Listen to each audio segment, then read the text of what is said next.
This week, LLE is in the kitchen. But first, let's get to our trivia question from last week. Hello, my name is Ethan Long, and today I'll be telling you a trivia question. This week's trivia question is, who came up with the March proverb saying, in like a lion and out like a lamb, and in what year? Please email your answers to LLE News. The proverb might not have to do with weather after all. The proverb was named after constellations that are known as Leo, lion, and Aries, ram or lamb. The Leo rises in the east and the Aries comes down in the west. The Americans first saw that the proverb took place in Americas as well as England. Thank you for all your correct answers for this week's trivia. Miss Chabora, Mrs. Riley, Mrs. Hubner, and Hannah from Mrs. Kim's class. You all had correct answers, and the correct answer was Thomas Fuller. He came up with this proverb in the 1600s. March goes in like a lion and out like a lamb is one of his most famous ones. Hi, happy fall, y'all. So, today I want to be telling you how to make caramel apples. So first, you're going to want some caramel. I would prefer this bag. And you would take it, unwrap it, put it in a small bowl like this, and you have a spatula. And then you would have 1 tablespoon. You would put water in it, pour it in the bowl, warm it up for 2 minutes, and then have any kind of sprinkles that you want. And you would want these popsicle sticks and an apple, of course. And then when it's all warmed up, it starts to cool off right away and it gets harder. Put it back in the microwave for 10 seconds and then take it back out. So then take your apple, put it on a stick, put it in here, and take your spatula and spin the apple around in it and pour the spatula on it. When it's all covered, take your apple and put it on a paper plate. Well, don't put it on a paper plate, but take it and spin it in the sprinkles. And then, once you have that done, set it down and let it dry. And then when that's done, you can eat. Bye. Hello, this is Kelly Holy from Philly Emerson School. Today I'm here with my dad, Peter, which is the chef. Would you like anything to say? Yes, thank you for having me, Miss Caroline. Thank you. I'm glad to be here. Okay, so I have a couple questions for you. Okay. Number one, what got you most interested in cooking?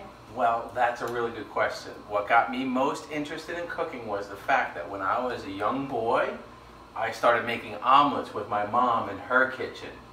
And the more I helped my parent, the more into cooking I got. Very interesting. Question 2, how many years have you been cooking? Oh my God, that's another good question. I've been cooking a long time, about 30 years in total. That's a long time, right? Yes. Question number 3, did you go to culinary school? I did. I went to the Culinary Institute of America in Hyde Park, New York. Very interesting. 5, what are you making today? Today, I am making fingerling potatoes with rosemary, grilled eggplant, and this is really something special. This is a sous vide ribeye steak that we're going to cook on the grill, and mushrooms for family dinner tonight. What do you think about that? Very, very interesting. And last question. And my last question is, what is your favorite part of your job? My favorite part of my job is that I get to feed students all over the country, because that's what I do now, is I'm the president of culinary for school food across the United States. So I get to feed children just like you every single day. Very interesting. Would you like to explain anything else? No, I think that's about it. I really love cooking. I know you do, and I hope everyone at home enjoys as well. Thank you. Thank you.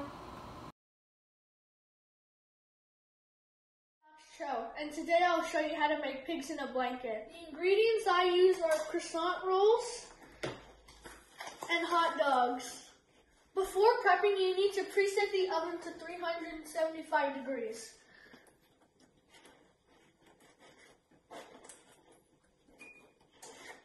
Before you start, you also need a baking sheet. Next, you start unwrapping the dough for the blanket.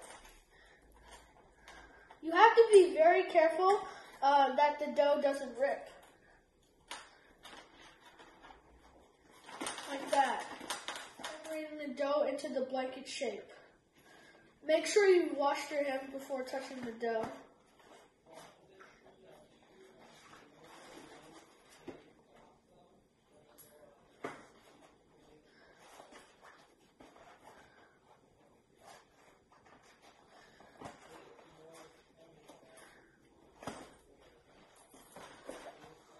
Start separating the dough into the blanket pieces. Make sure you separate them so it's a long triangle. Also, make sure to wash your hands before touching the dough. Now take your hot dog and cut it in half so it can fit the blanket.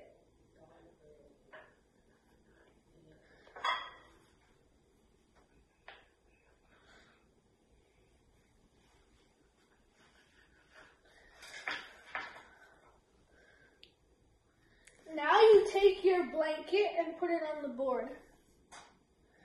Then you take your hot dog and put it at the end.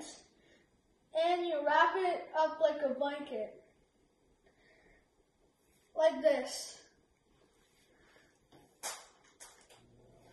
When you're all done wrapping your hot dogs in your blankets, put it on the baking sheet. Now we are all ready to put them in the oven. Make sure you ask your mom or dad to put them in the oven because they are very hot.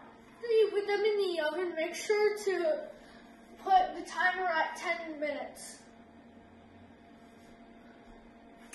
When you're done, you can finally enjoy this delicious snack. Hello, and today I'll be showing you how to make kimbap. Kimbap is a Korean dish that you make with dried seaweed and rice.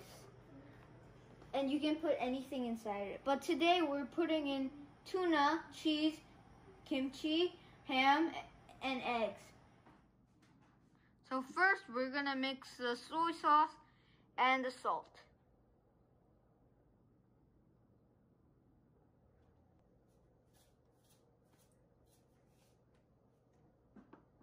And then we mix it together.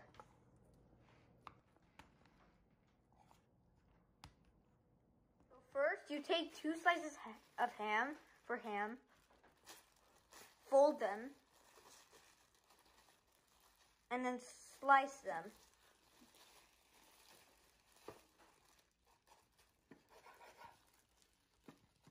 Now, we take the eggs, fold them in half, and then cut them into slices.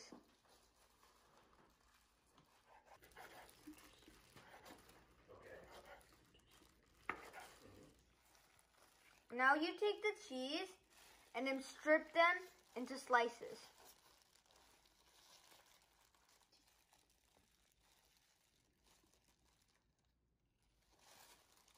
And then you mix the mayonnaise and the tuna.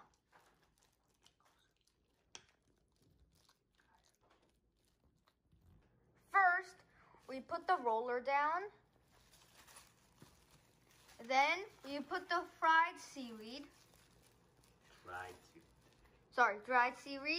and then put in the rice. Spread it out.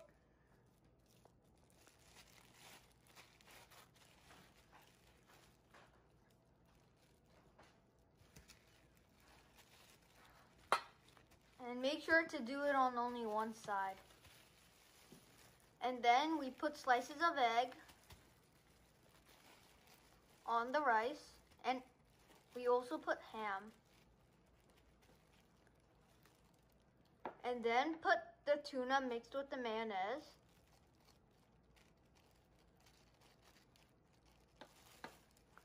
Try and spread it out. And then put in soy sauce.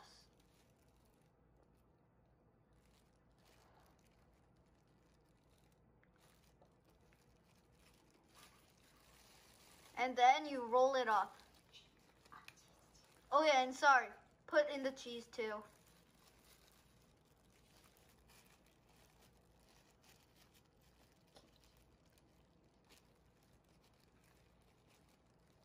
And then you roll it up.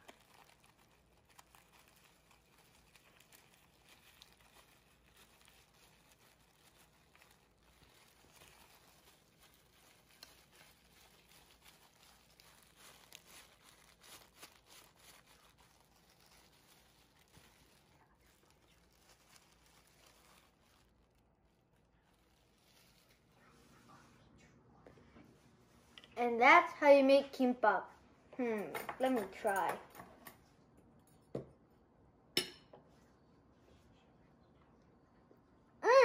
Enjoy! Hi, my name's Olivia Sheely and I'm reporting live from Demorest, New Jersey. Today is Monday, September 28th, and you're probably wondering why I'm not in school. Well, today is a very important Jewish holiday called Yom Kippur. I'm going to tell you a few facts about the holiday, and then I'll demonstrate how to make a delicious traditional recipe called kamish bread, which is a Jewish cookie. Yom Kippur is known as the Day of Atonement.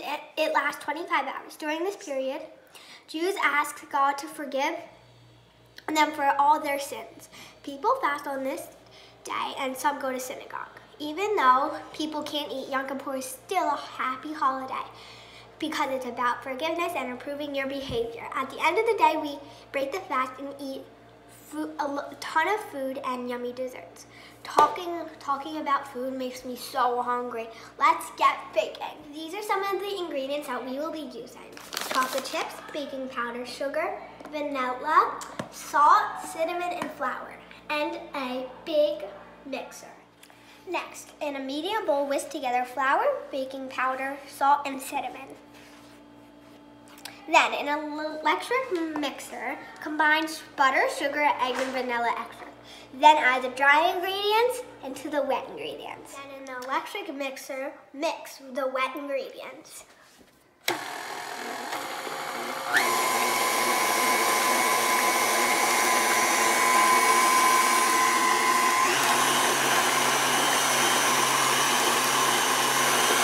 you're going to add some of the dry ingredients.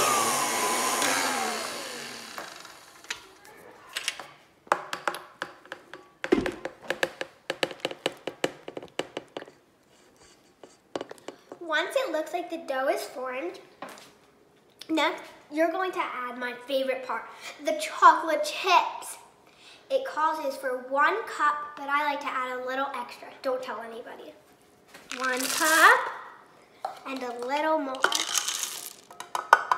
Yeah, that looks so good, but here comes the tricky part. You have to wait 1 hour because you have to put the dough into the refrigerator. But if you want to speed it up, put it in the freezer. Yum. Now let's put it in the freezer because I want to speed it up. Once the dough is finished being in the fridge or freezer, you're going to have to preheat the oven to 350 degrees. Then you're going to shape your dough into long logs like I did. And then you're going to take the dough and put it into the oven for 25 to 30 minutes. See you later, yummy cookies. After the cookies finish baking and cooling, you're going to take them out of the oven. You're going to slice them and sprinkle some cinnamon and sugar on it. But believe it or not, you are going to have to, once you finish slicing them and putting sprinkling cinnamon sugar on it, you're going to have to put them back in the oven for 15 to 20 minutes. So I'd rather do this fast. Finally, I'm finished. You're going to have to lower your oven to 250 degrees. Once you finish cutting them, you're going to sprinkle some cinnamon sugar on them.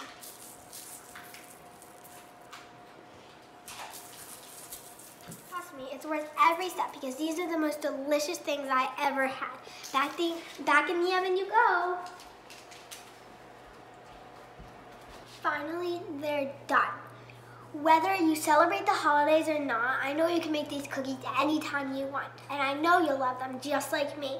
Now this was Olivia Shealy from my kitchen to yours. Now back to the studio. Hi, my name is Waverly Greenberg and I'm reporting for LLE News.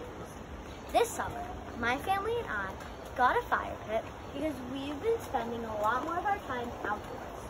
I've been making a lot of s'mores with family and friends. Today, I'm going to be showing you how to make a perfect s'more. Let's start by going over what you will need to make a perfect s'more. First, you will need a stick. It should be long, because you don't need to get too close to the fire. Next, you should get a bag of marshmallows, which mine are in there. Then, you should have some Hershey's chocolate next to you, milk. Then, you should have some graham crackers. When you're all ready, you should get 2 marshmallows, or 1. I prefer 2 though. 1 second.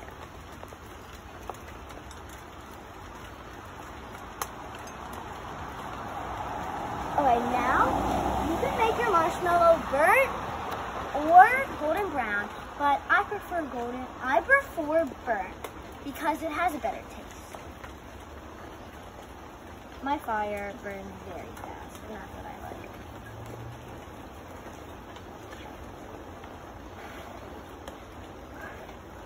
When your marshmallow is all burnt or golden brown, whatever you like, you can get ready and get your chocolate and graham cracker. When you're done, you should have this.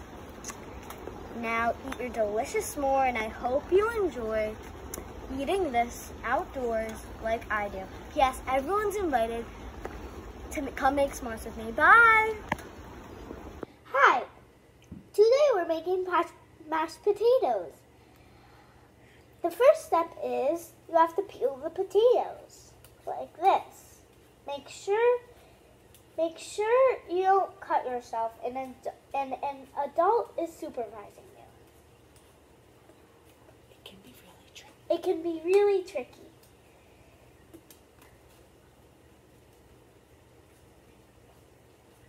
Ta-da! And here are my peeled potatoes. The next step is you have to cut the potatoes. So you take one out and you simply just cut it. That's a good size. And keep cutting it, but a parent has to supervise you on this one too, because you could cut your finger off. I wouldn't like that, or you wouldn't either. So it's hard to cut. And keep cutting until you're done with it, and then go on to the next potato.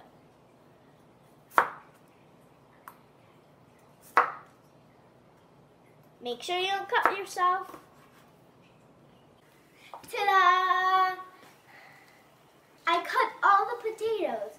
Make sure you have a salted hot water on the stove. Make sure not to burn yourself. Hi. Now get a spoon or a spoon and lower the pan and dump your potatoes in. Now just carefully put it in. And now we're all done. And make sure to put it higher. Make sure to watch it so it doesn't boil over. Oh. Make sure not to burn yourself. Now take a spoon and simply stir it. Make sure not to burn yourself. It's really hot. Now let it boil. When about 15 minutes pass, you take your spoon and you lower the heat. And test like this. You grab your spoon and take your fork and you fork it. If it goes in smoothly, then it's done. If it doesn't, then you're not done. Well, I think my potatoes are done. Turn off your burner because they're done.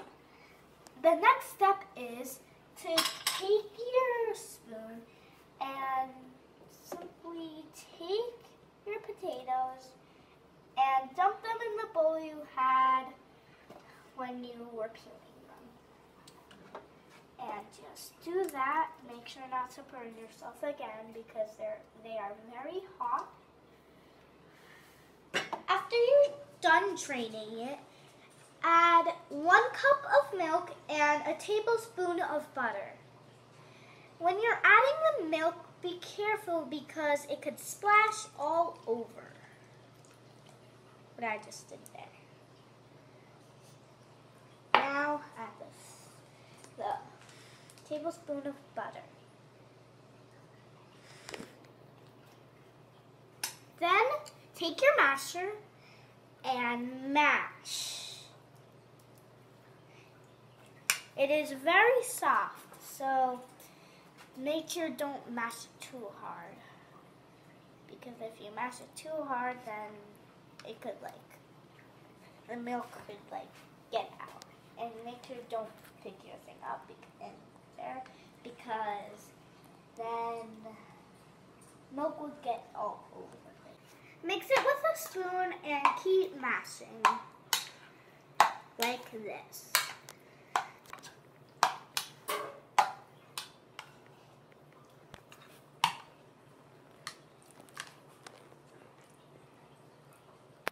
Now we need salt. You have to put 1/2 of salt, but I have a quarter, so I have to put 2.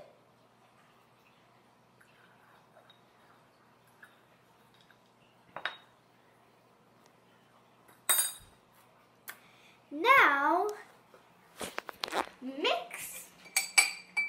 Get the spoon you were working with and mix it.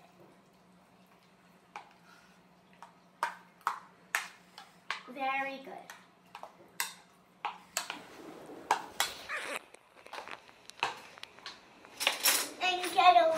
And get a little spoon to taste.